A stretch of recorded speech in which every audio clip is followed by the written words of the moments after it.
Assalamualaikum warahmatullahi wabarakatuh. Bismillahirrahmanirrahim. Alhamdulillahi rabbil alamin. Wabihi nasta'inu ala umuri dunia waddin. Wassalatu wassalamu ala asrafil anbiya'i wal mursalin. Wa ala alihi wassahbihi ajmain. Saudaraku, keluarga besar Kementerian Pertahanan Republik Indonesia dimanapun berada, semoga senantiasa dalam limpahan rahmat dan perlindungan dari Allah Subhanahu wa Ta'ala. Syukur alhamdulillah kita panjatkan kepada Sang Pencipta, pengatur hidup kita, Allah Subhanahu wa Ta'ala. Selawat beriring salam semoga senantiasa tercurah kepada paduka alam, payung panji Mekah Madinah, intan berlian dalam surga, baginda Nabi besar Muhammad sallallahu alaihi wasallam. Saudaraku rahimakumullah, saat ini kita berada di bulan Rabiul Awal, di mana Nabi Muhammad sallallahu alaihi wasallam dilahirkan pada bulan ini, tepatnya pada tanggal 12 Rabiul Awal 571 Masehi, tahun Gajah.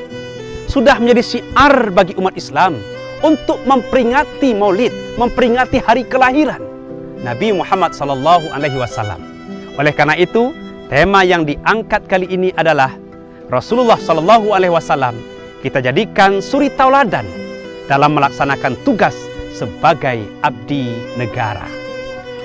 Saudaraku, keluarga besar Kementerian Pertahanan dimanapun berada, Nabi Muhammad sallallahu alaihi wasallam merupakan uswatun hasanah, figur contoh yang baik dalam berbagai kehidupan, sebagaimana Allah jelaskan di dalam surah Al-Ahzab ayat 21. A'udzubillahi minasyaitonirrajim. Laqad kana lakum fi Rasulillahi uswatun hasanah. Sungguh telah terdapat suri tauladan yang baik bagimu pada diri Rasulullah sallallahu alaihi wasallam. Kenapa Nabi Muhammad sebagai suri tauladan? Yang pertama, karena Nabi Muhammad sallallahu alaihi wasallam memiliki akhlak yang agung, manusia yang paling mulia, paling terjaga lisannya, paling baik tutur katanya, paling lembut sikapnya, paling tawaduk akhlaknya, paripurna akhlaknya, bahkan dibanggakan oleh Allah sebagaimana Allah sebutkan di dalam surah Al-Qalam ayat 4. A'udzubillahi minasyaitonirrajim. Wa innaka la'ala khuluqin azim. Dan sungguh pada dirimu wahai Rasulullah Muhammad benar-benar terdapat budi pekerti yang agung. Tidak hanya itu, bagi Rasulullah terbebas daripada kesalahan dan dosa. Ucapannya, perbuatannya, tindakannya sesuai dengan Al-Quran. Bahkan dikatakan Al-Quran berjalan, sebagaimana dijelaskan oleh Allah di dalam surah An-Najm. A'udzubillahi minasyaitonirrajim. Wa ma yantiqu anil hawa in huwa illa wahyu yuha. Dan tiadalah yang diucapkan itu menurut hawa nafsunya, melainkan berdasarkan wahyu yang diwahyukan Allah kepadanya. Tidak hanya itu, kenapa Nabi Muhammad sebagai suri tauladan? Nabi Muhammad diutus ke muka bumi ini sebagai pembawa rahmat, pembawa keselamatan bagi alam semesta ini. Sebagaimana Allah jelaskan di dalam surah Al-Anbiya ayat 107. A'udzubillahi minasyaitonirrajim. Wa ma arsalnaka illa rahmatalil alamin. Tidaklah engkau diutus wahai Muhammad kecuali pembawa rahmat bagi alam semesta ini. Saudaraku, keluarga besar Kementerian Pertahanan dimanapun berada, Nabi Muhammad sebagai uswatun hasanah telah mencontohkan dari berbagai aspek kehidupan manusia.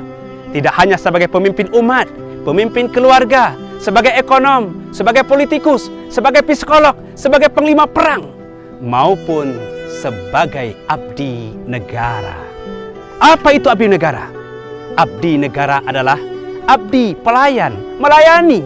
Sedangkan negara adalah yang terdapat di dalamnya rakyat dan pemerintahan yang sah. Pemerintah wakil rakyat untuk mengurusi kepentingan, keperluan rakyat. Oleh karena itu abdi negara adalah orang yang bekerja pada pemerintahan untuk mengurusi kepentingan dan keperluan rakyat. Oleh karena itu, kita sebagai abdi negara harus memiliki azas, prinsip, nilai dasar, kode etik dan kode perilaku sebagaimana tercantum di dalam Undang-Undang Nomor 5 Tahun 2014 tentang aparatur sipil negara. Di antara kode etik dan kode perilaku sebagai abdi negara, yang pertama adalah melaksanakan tugas dan pekerjaan dengan jujur, bertanggung jawab, dan berintegritas tinggi. Yang kedua, melaksanakan pekerjaan dan tugas kita dengan teliti dan cermat. Dan yang ketiga, sebagai abdi negara, kita melayani masyarakat dengan penuh hormat, sopan, tanpa ada tekanan, ikhlas karena Allah Subhanahu wa Ta'ala. Inilah dalam Undang-Undang Nomor 5 Tahun 2014 sebagai abdi negara. Hal ini pun telah dicontohkan jauh sebelum diciptakan undang-undang ini. 14 abad yang lalu, Rasul telah mencontohkan sebagai abdi negara di antara contoh-contoh yang lain. Di antaranya, Rasul sebagai pemimpin umat, sebagai kepala negara, sebagai pejabat, sebagai Rasul, menyempatkan waktunya untuk mengunjungi seorang pengemis Yahudi yang buta di sebuah pasar di kota Madinah. Di sela-sela kesibukannya, Rasul selalu mengunjungi dengan hormat, menanyakan keadaannya, menyapa, kemudian menyuapkan dengan tangannya sendiri makanan kepada pengemis buta Yahudi tersebut. Meskipun pengemis tersebut tidak tahu bahwa ini seorang pejabat, seorang kekasih Allah, seorang pemimpin. Sementara pengemis itu mengeluarkan sumpah serapah, kata-kata kotor, menghina dan menjelekkan Nabi Muhammad kepada semua orang yang lalu lalang di pasar tersebut. Wahai kalian semua, berhati-hati kalian terhadap Muhammad. Dia pendusta, dia orang gila, dia adalah penyihir. Hati-hati kalian terpengaruh penyihirnya. Sementara di sisinya ada baginda Rasulullah SAW yang setia menemaninya, yang setia menyuapkannya makannya. Hari berganti hari, minggu berganti minggu, bulan berganti bulan, tahun berganti tahun, ila sampai Nabi Muhammad wafat, tetap setia melayani umat ini. Saudaraku, keluarga besar Kementerian Pertahanan dimanapun berada, dari kisah yang amat singkat ini, di antara kisah sebagai abdi negara, ini telah menampar kita kembali kisah yang sering kita dengarkan. Rasulullah sejatinya mengajarkan kepada kita. Yang pertama, Rasul mengajarkan kepada kita bahwa kita sebagai pemimpin, sebagai pejabat, sebagai abdi negara, bukan dilayani, tetapi melayani rakyat, melayani umat. Dicontohkan Rasulullah langsung terjun ke lapangan, menyuapkan makanan orang yang kelaparan, orang yang membutuhkannya. Yang kedua, sejatinya Rasulullah SAW mengajarkan kepada kita bahwa kita sebagai pemimpin akan diminta pertanggungjawaban nanti di akhirat. Sebagai pejabat diminta pertanggungjawaban, sebagai abdi negara diminta pertanggungjawaban apa yang kita lakukan di alam semesta ini terhadap tugas kita. Sampai Rasul mengatakan, kulukum ra'in wa kulukum mas'ulun an ra'iyatihi. Setiap kalian adalah pemimpin, setiap pemimpin diminta pertanggungjawaban di hadapan Allah Subhanahu wa Ta'ala. Sebagai pemimpin diminta pertanggungjawaban apa yang dipimpin. Sebagai pejabat diminta pertanggungjawaban jabatan itu yang dia kerjakan. Sebagai abdi negara, pekerjaan, tugas yang kita lakukan dimintai pertanggungjawaban tidak hanya di dunia sampai ke akhirat nanti. Yang ketiga, Rasul mengajarkan kepada kita dalam bekerja melayani masyarakat tanpa pandang bulu, tanpa melihat ras, suku, agama, latar belakangnya, tetapi melayani dengan ikhlas karena Allah Subhanahu wa Ta'ala. Yang keempat, Rasul mengajarkan kepada kita ketika melayani masyarakat tidak mengharapkan apapun, meskipun tidak dikenal dari yang dilayani, bahkan menghina, mengejek, tetapi Rasul tetap dengan sopan, dengan melakukan dengan senantiasa dengan ramah, dengan ikhlas karena Allah Subhanahu wa Ta'ala. Saudaraku, keluarga besar Kementerian Pertahanan dimanapun berada, semoga kita sebagai abdi negara yang bekerja pada pemerintahan di instansi Kementerian Pertahanan ini, kita bisa melaksanakan Undang-Undang Nomor 5 Tahun 2014 ini, mempunyai kode etik, kode perilaku yang mempunyai melayani dengan penuh hormat, penuh sopan, penuh ikhlas karena Allah Subhanahu wa Ta'ala, sebagaimana yang tadi contohkan oleh baginda Rasulullah SAW pada zamannya.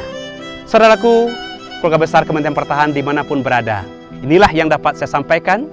Mari kita berdoa, semoga keluarga besar Kementerian Pertahanan mendapatkan cucuran rahmat dan perlindungan dari Allah Subhanahu wa Ta'ala. A'udzubillahi minasyaitonirrajim. Bismillahirrahmanirrahim. Hamdan yuafi ni'amahu wa yukafi mazidah. Ya Rabbana lakal hamdu kama yanbaghi li jalali wajhikal karim wal azim sultanik. Allahumma salli wa sallim wa barik ala sayidina Muhammadin wa ala alihi wa sahbihi ajma'in. Ya Allah, ya Rahman, ya Rahim, Engkau yang Maha Pengasih, Engkau yang Maha Penyayang, Engkau yang Maha memberi petunjuk. Tunjukilah kami keluarga besar Kementerian Pertahanan, ya Allah, di jalannya benar. Kami sebagai abdi negara dapat kami melayani masyarakat dengan penuh hormat, dengan penuh sopan, dengan penuh ikhlas karena Engkau, wahai ya Rabb. Ya Allah, ya Tuhan kami, berikanlah kami ampunan. Ampunkan keluarga besar Kementerian Pertahanan, ya Allah. Ya Allah, kabulkanlah doa kami. Rabbana atina fid dunya hasanah wa fil akhirati hasanah wa qina azabannar. Walhamdulillahi rabbil alamin.